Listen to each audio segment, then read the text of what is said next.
I want to start by asking you about, being the face of albinism and how at the beginning it can feel like this is so great for my community represent, Absolutely. but then it can reach a point where it gets annoying. Yeah. And I want you to tell me why, and I will tell you how I made the same decision you did, but for a different reason. So I think it started from a very young age. Obviously the excitement of being in that space and not understanding it fully, because where was I going to get my guidance from? There's Yeah. nobody else in that space. So I'm literally the pioneer of that space and really channeling my own destiny and getting to it like fully and so on. Yes, it's exciting. There's a part of it that's not so exciting because there's a superficial aspect of being a model, and you go through the challenges of everything that comes with. And I was a baby. Yeah. So my mom really did take me away from it, but lo and behold, she had no choice. I loved it. I loved it. Like, I genuinely loved it. Thank you. Such a beautiful. I feel like, people are going to walk away knowing so many things about you that I felt like we didn't want to stop actually. we really didn't.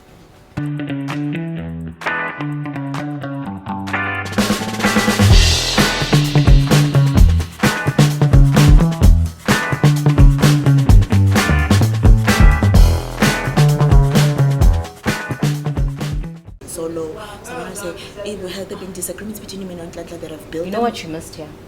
There was a member of theirs. I don't The one who passed away. I did want to bring it up, but I thought maybe she can bring it because you don't want to just add it. Just add it as like Debo Hall. is there perceived connotation that there's a rivalry, there's success, are they comparing each other's success, comparisons to her sister, and a relationship with her sister? Bontle says she's very protective of her. So I asked this, do you feel loved differently by your sisters? Do they express their loves differently for you? And why does Bontle feel protective of you? Her dad's passing. She also spoke about it because Bontle spoke a lot about the passing and how she feels, she blames herself. So we were asking about her experience with you. Since Bontle's already been on record speaking about it. And she's tweeted about it and said it's a sad day because it passed in 1997. What do you think? I do this color actually. It's not too red. It's not this color. I think I don't want to do gloss. What do you think? Okay. And in terms of the album, I think she doesn't want to talk about what we were introduced to, how we got to know her, how she differentiated. Can we just add something bright on the inside of the eye? Don't you want to do the second segment so that it just goes along with this? Okay.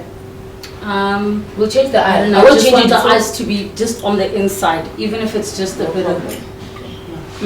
I'm listening, Rashida. Okay, so even though she doesn't want to talk about it, something that everyone knows about and talks about because that's how she got introduced into the industry. She was like the first model to walk on the runway, and model for all those fashion labels, and singing music is something that she can really sing. Yeah. But she got this music, but she doesn't feel appreciated music after she left. She wants to be appreciated outside.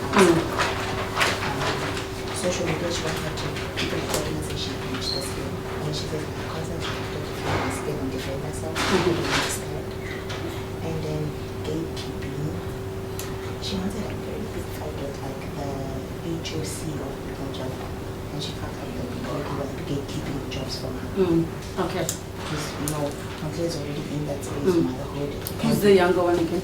Candace. I believe younger might be Candace. She's a Refilwe, I think is the old person, Okay. It might be, it'll Yeah. look nicer, For me, so I think I need to just clip here. I'll do a loop when it's fully through, just to Okay. make it look nice. But yeah, that's essentially it. Easy to Do you see how my child pays so much attention? He does. Why He's such a sweetie. sweetie. He will just be He's like, already walking the carpet I and just like your threw himself. eyebrows. I love your eyes. Did he come greet you? He did.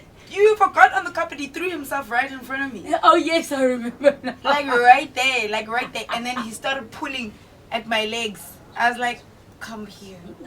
Come here. You were like trying to get him to just pay attention. He was like, I'm not having it. I'm seeing a white girl with her thighs right in front of me. Like, I'm not With used to them seeing legs Barbie. Like, I'm not used to seeing Barbie, but I'm seeing Barbie right here. Shame. He literally said, Mommy, when are we gonna walk red carpet Again. again. Okay. I was like, Oh I my don't God. know. Next year. Because I just am not even like, I don't like just randomly going to stuff if I'm not working. Because Yeah. I just want to be home. Maybe also that was a moment. Girl, no, it was a It was moment. And I such a nearly moment. ditched the red carpet. I said to the team, is it even going to be physically possible to walk? No, I saw. Remember, because I think we came out almost exactly the same time. Girl, Because I was right next to. So you see, I ran through it. I didn't even go to, like, you know, because everybody was doing the whole, what happened? I literally, I didn't go to the change rooms. We literally set up a little thing. We took one of your tents. We Yes. set it up right next to it. That's why you could hear me go, Oh, hey, mama. It was me. I didn't know. I did not know. Tebogo, did the other order come? Yes, okay, perfect. Then let's roll.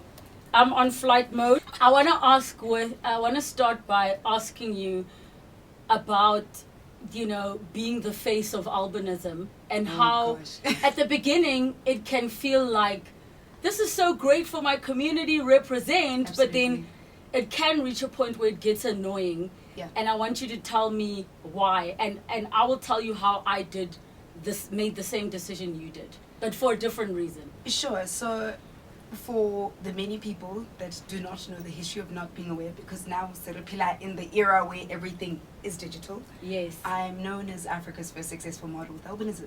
Yes. But I started at age 13 in the Wow. year. Hey, now I'm giving things away here. 1999. So I Yes. was 13 in the year 1999. We're going into the new Which is millennium. same age as me. You know what I mean? Yeah. So we're going into the new millennium, and there's just this idea of albinism not really being prevalent even in the industry. The only person you actually ever think about who's really just been famous with albinism has been what? Salif Keita. Yes. But when you check from a commercial fashion and beauty perspective, there's never really has been, you know? And as much as, yes, people like Sean Ross like to claim that they were the first, but when you track back and do the history, you'll date back. Americans like to take a lot of responsibility when it comes to things, but I started in 1999. Yeah. People like your Sean Rosses, your DeAndre Forrest only started years later. Yes.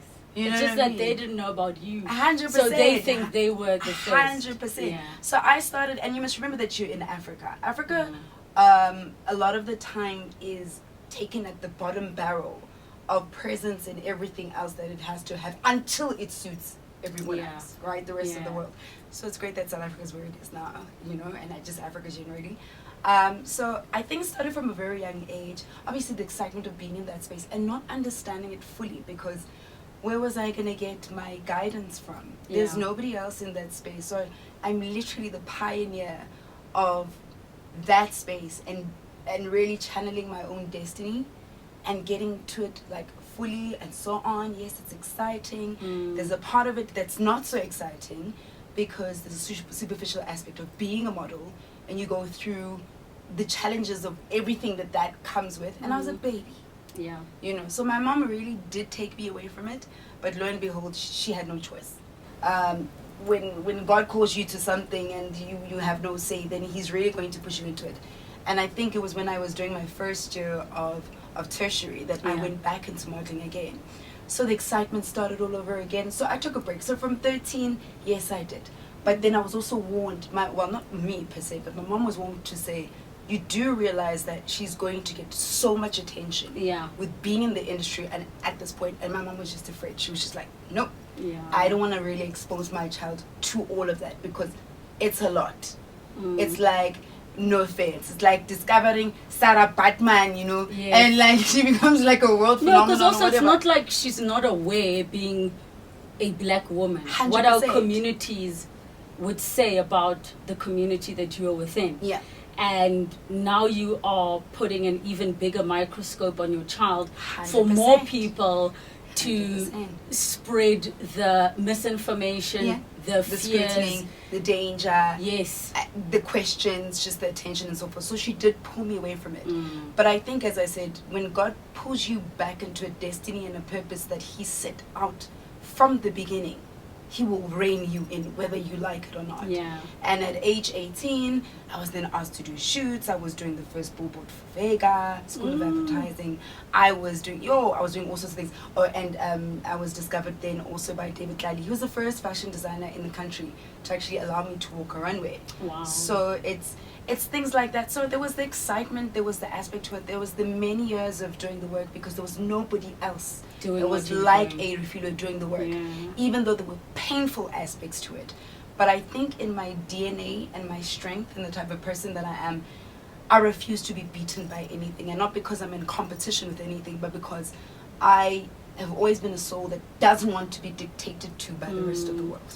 When you say there were some challenges, Yeah. is it challenges in the sense that when you came into the modeling industry and then moved into the media space, there was no awareness of the kind of challenges you face living with albinism? So 100%. for example, people got to be mindful. We can't do this 7-hour shoot in direct sunlight. Absolutely. So things like that, Yeah. which now becomes an exercise on teaching on your part. 100%. Which it's so interesting about exposure. I went to school with 2 girls who were living with albinism. One was white and one was black.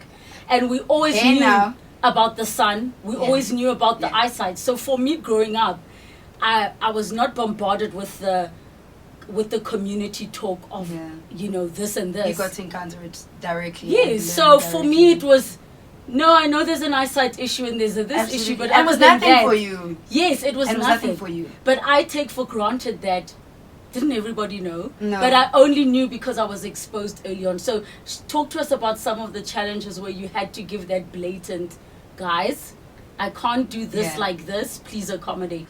I loved it. I loved it. Like, I genuinely loved it. Thank you. I feel like, yeah, people are going to walk away knowing so many things about you that they... I felt like we didn't want to stop, actually. We Part really 2. didn't. Okay. We're going to pose for a photo. Okay. Come here.